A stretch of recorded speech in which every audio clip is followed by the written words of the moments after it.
মৰমৰ ছাত্ৰ ছাত্ৰীসকল ক্লাছ ইউটিউব চেনেল তোমালোক সকলোকে স্বাগতম জনাইছোঁ। সপ্তম শ্ৰেণীৰ হিন্দী বিষয়টোৰ লেচন নম্বৰ 1 নান্হা মুন্না ৰাহিহু যিটো কবিতা আছে ইয়াৰ প্ৰশ্ন উত্তৰসমূহ বিতংভাৱে আলোচনা কৰিছোঁ।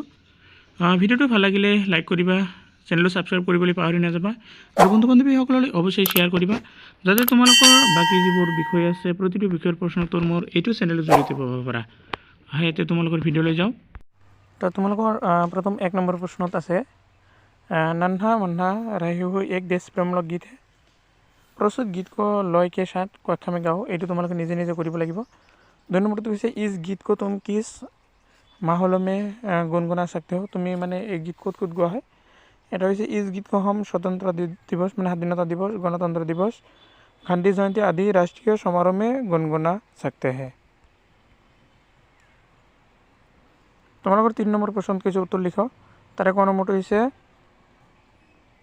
नंबर की चावा कविता में उल्लेखित देश के सिपाही कौन है। उत्तर सो कविता में उल्लेखित देश के सिपाही नन्हे मुन्ने बच्चे हैं। ख नंबर कैसे अपना देश भारत कैसे किसी से कम नहीं है। उत्तर 2 कैसे प्रगतिशील देशों की तरह हमारे भारत देश में विभिन्न उद्योग और कारखानाओं की भरमार है। कला संस्कृति के मामले में तो भारत विश्व विख्यात है। इसलिए गणमत कैसे देश को बनाऊंगा मशीनों का नगर। अपने देश को मशीनों का नगर बनाने का संकल्प क्यों लिया गया है। उत्तर कैसे दूसरे प्रगतिशील देशों की तरह हमारे भारत देश भी उनकी बराबरी कर सके। इस कारण मशीनों की नगर बनाने का संकल्प लिया गया है ताकि भारत का हर व्यक्ति इन मशीनों का इस्तेमाल कर भारत को प्रगति की ऊंचाई तक ले जा सके। घनमत से भारत के अलावा हमारे देश को और किन किन नामों से जाना जाता है। उत्तर से भारत के अलावा हमारे देश को इंडिया, हिंदुस्तान और भारतवर्ष आदि नामों से जाना जाता है। नंबर कैसे अपना तिरंगा ऊंचा रखने के लिए क्या करना जरूरी है। उत्तर कैसे अपना तिरंगा ऊंचा रखने के लिए हमें देश के प्रति सम्मान और देश के लिए कुछ ऐसा कार्य करने की उमंग जिससे देश का ऊंचा नाम हो और भारत की तिरंगा ऊंचाई पर लहराते हैं। तरह 6 नंबर प्रश्न कैसे तुम्हारी मंजिल क्या है, तुम कैसे उस मंजिल को पहुँचोगे। उत्तर कैसे मेरी मंजिल सेना में भर्ती होना है। इस मंजिल तक अपनी लगन और आत्मनिर्भरता के बल पर पहुँचाऊँगा। 6 नंबर से हरे भरे खेत भारत के कौन प्रांतों में मिलते हैं लिखो। उत्तर हल हरे भरे खेत गुजरात, पंजाब, असम, हरियाणा आदि प्रांतों में मिलते हैं।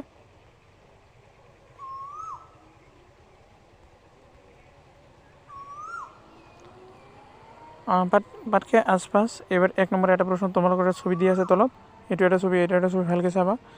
कैसे नीचे कुछ मशीनों के चित्र है, उन मशीनों के नाम और कहा इनका प्रयोग होता है। तलत केटामान मेसिनर नाम आसे माने कोनটো कोन क्षेत्र व्यवहार लिखिब दिसे।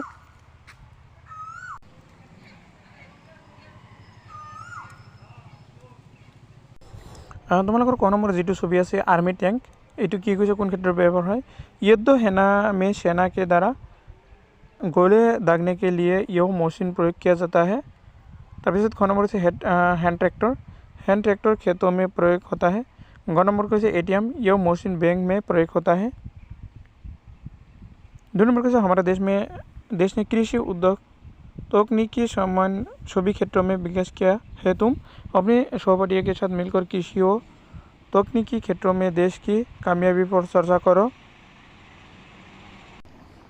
ये तुम्हारे निजे निजे कर लगे।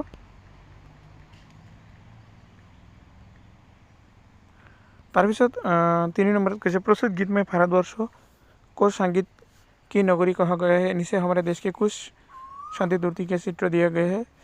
सैन चित्रों को पहचान एवं उनके बारे में पास ही दिए गए उनके बारे में लिखिब दिसे। या 3टा छवि दिया ये महात्मा गांधी, गौतम बुद्ध, मादार टेरेसा यह विषय लिखिब दिसे। उनमें से गौतम बुद्ध बौद्ध धर्म के प्रवर्तक थे। इनका जन्म 783 ईस्वी पूर्व तथा महापरिनिर्वाण 563 ईस्वी पूर्व में हुआ था। बचपन में उन्हें राजकुमार सिद्धार्थ नाम से जाना जाता था। बुद्ध ग्रंथ के अनुसार गौतम बुद्ध के जन्म 12 वर्ष पूर्व ही एक ऋषि ने भविष्यवाणी की थी। यह बच्चा या तो एक সাৰ্বভৌমিক সম্ৰাট या মোহন ঋষি বনেগা।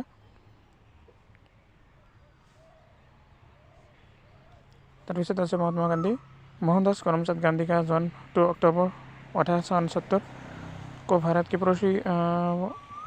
पश्चिमी तट पर एक तटीय शहर पोरबंदर में हुआ था। पोरबंदर उस समय बम्बई प्रेसिडेंसी ब्रिटिश भारत की तरह एक छोटी सी रियासत काठियावाड़ में कोई छोटे राज्यों में थे।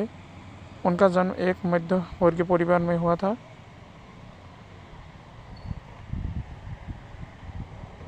मदर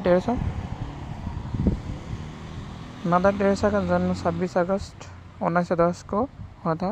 उनकी जयंती उन सभी को समर्पित है जो गरीबों, बेसहाराओं और लाचारों की मदद करते हैं।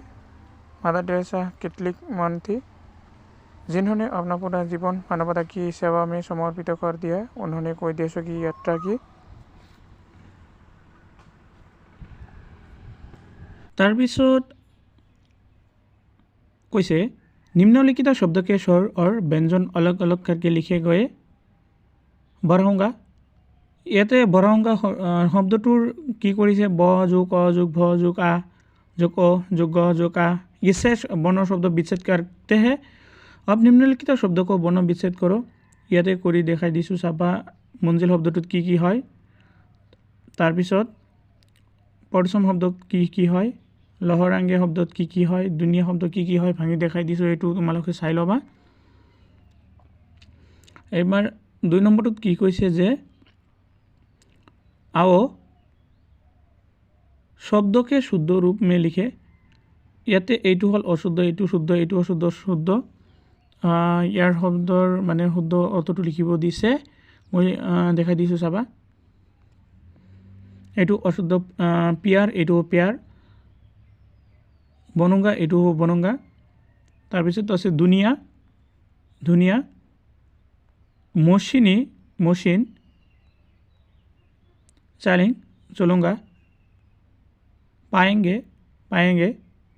पापी, पापी। गिरने, गिरने।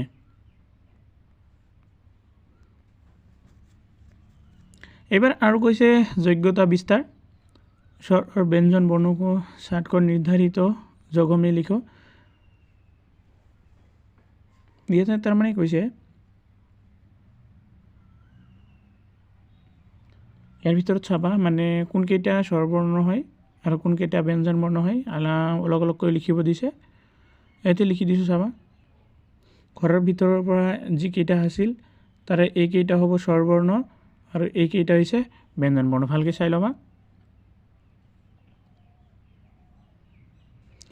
2 নম্বৰটো কম से সংখ্যায় ভৰকৰ নিচে খালী চক্ৰকো পূৰা কৰো। তাৰমানে খালী ঘৰত থকা ঠাইবোৰ ভৰ্তি কৰিব দিছে। এইটো মই ভৰ্তি কৰি দেখাই দিছোঁ। এইটো চাবা 1 পৰা 40 লৈকে আছে। তোমালোকে লিখি ল'বা। আজিৰ ভিডিঅ' এইখিনিলৈকে ভিডিঅ'টো সম্পূৰ্ণ কৰিছোঁ আৰু তোমালোকক সকলোকে ধন্যবাদ জনাইছোঁ।